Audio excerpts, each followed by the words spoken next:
بسم اللہ الرحمن الرحیم۔ السلام علیکم۔ آج آپ کو ایک سچا واقعہ سناتے ہیں۔ ایک دفعہ کا ذکر ہے کہ ایک لڑکی کی شادی ہوئی۔ شادی کی پہلی رات دولہا کھانے کا بڑا سا تھال لیے کمرے میں داخل ہوا۔ کھانے سے بڑی زبردست خوشبو آ رہی تھی۔ کہنے لگا، آؤ کھانا کھاتے ہیں۔ بیوی بولی، میں نے دیکھا ہے تمہاری والدہ نے بھی کھانا نہیں کھایا، ان کو بھی بلا لو، پھر مل کر کھاتے ہیں۔ شوہر نے کہا، وہ سو گئی ہوں گی، انہیں چھوڑو، ہم دونوں کھاتے ہیں۔ بیوی اصرار کرتی رہی، پر وہ اسی اصرار پر مصر رہا کہ امی کو رہنے دو۔ جب بیوی نے شوہر کا یہ رویہ دیکھا تو اسی وقت طلاق کا مطالبہ کر دیا۔ شوہر بڑا حیران ہوا اس کے مطالبے پر۔ اس نے بڑا سمجھایا، لیکن وہ اپنی بات پر ڈٹی رہی، یہاں تک کہ طلاق ہو گئی۔ دونوں الگ ہو گئے، پھر دونوں نے دوسری شادیاں کر لی۔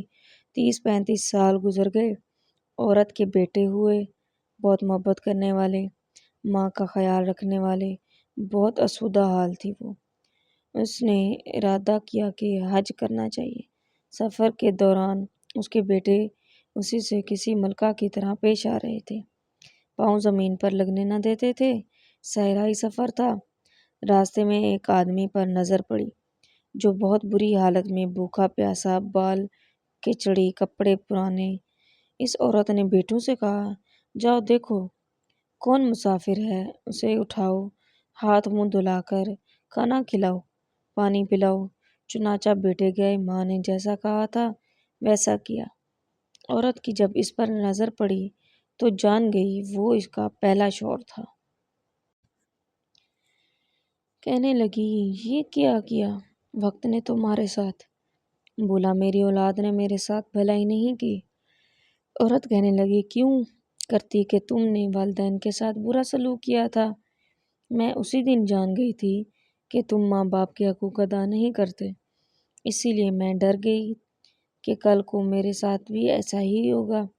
یہ دیکھو آج میں کہاں ہوں اور تم کہاں ہو۔ ماں باپ کے ساتھ برا سلوک اللہ کی نافرمانی ہے۔